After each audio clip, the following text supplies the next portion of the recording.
Briscoe gets on the mic. He is not going to dodge anyone. He's coming back on Saturday for an open challenge, but stipulates no one from the Don Callis family because I'm tired of them. And oh no, the lights go out. And there we see a heart beating on the screen.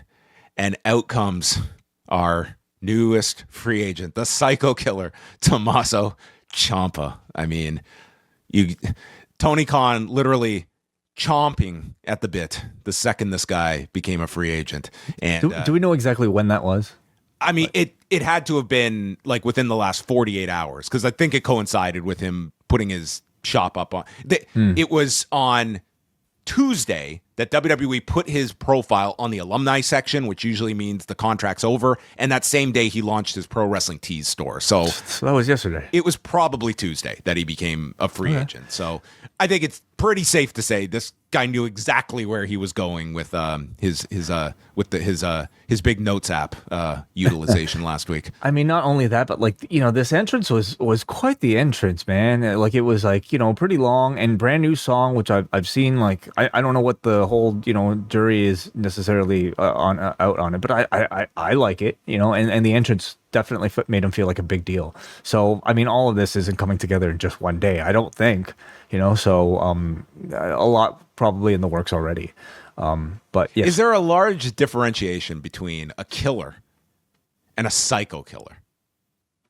Like, could you just be a run-of-the-mill murderer, but not dive into psychosis? Well, sure. Like in the case of like manslaughter, those are like we're definitely talking about people. premeditated by being a psycho killer. Yeah, there are different levels to killing.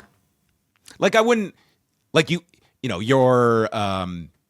rear end somebody and they die. Like I don't look at that as a killer. I mean, technically you are committing that act, but I'm saying like I think of a killer as it's a purposeful act and kind of, I don't know if, I guess psycho is, it's not redundant is what I'm asking. It's not redundant. No, there are different types of killing. Okay. Yeah. Right.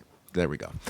So he comes out and I believe his daughter was in the front row and he waved to her and then he went up to her afterwards. I presume it was his daughter.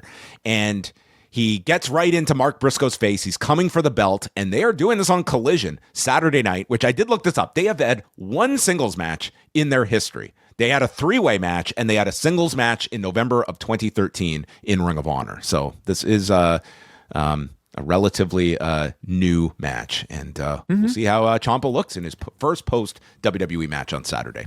Yeah, I mean, I know that there's probably some skepticism about whether or not AEW would have room for him. I always thought he was a really perfect fit, and I also know like Tony Khan probably regards a lot of those NXT Black and Gold guys as like guys that are sort of perfect fits for his own roster. I mean, I think Black and Gold and Ring of Honor. I think you're going to. I was just before we were starting the show. I saw on like the ROH YouTube channel. They literally just started they just premiered like a Tommaso Ciampa marathon on the ROH YouTube channel. Oh my God. Wow. What a clue. Yeah. They're like just, they're getting you right into things with Ciampa. I mean, he's a 40-year-old guy that I have no doubt he's going to look great in this company, but it's ultimately, finding, a defined role for a Tommaso Ciampa. And like one thing is for sure, AEW is in acquisition mode at the moment. Like they are not slowing down. And, some people will look at this as a very loaded roster, but I think that's always been like Tony has always been a depth guy that, hey, we are going to load these shows and we are never going to be light on great matches, great talent, because we have a roster that no matter how deep we go, we can put on these shows. No injury is going to handicap us.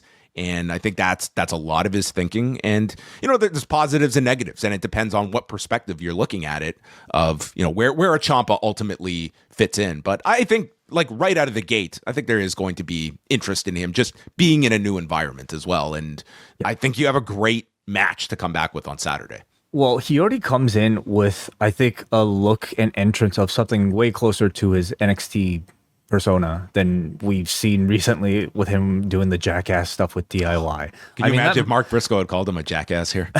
that is some fodder for future promos. My opponent's friends Jackass. This whole Jackass thing must have been the final straw for him, okay? Like, maybe he was still on the fence about it, and then, like, having to do these segments for weeks. The day Candace and Johnny showed up with their "my best friend's a jackass," my best friend's my husband's best friend is a jackass was the day this man meant. I think maybe that's where he pulled out the notes app and wrote that. This was his gas mask moment, like John Moxley had in his latter days.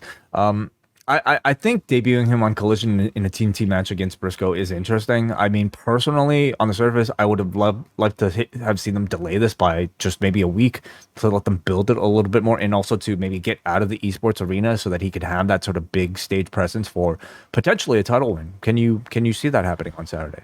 I could see him winning this. Like, I'm not a big fan of coming in and you just like, yes, they'll have a great match. I'm not that worried about that. But I mean, you could argue, like, come in, make the biggest impact possible for a guy you're bringing in here. I mean, it would actually be funny. I wouldn't advocate for this, but it would be funny that after stipulating no Don Callis family members, that this guy wins the belt and joins the Don Callis family afterwards. Because that's just what everyone does when they come into this company. So he doesn't really need a talker, though. You know, I'm looking forward to his promos again in a more serious note. Yeah. January is your month to beat the price increase at the Post Wrestling Cafe. Before our regular tier jumps to $8, you have a chance to lock in the old existing price for all of 2026, but you've got to do it before February 1st.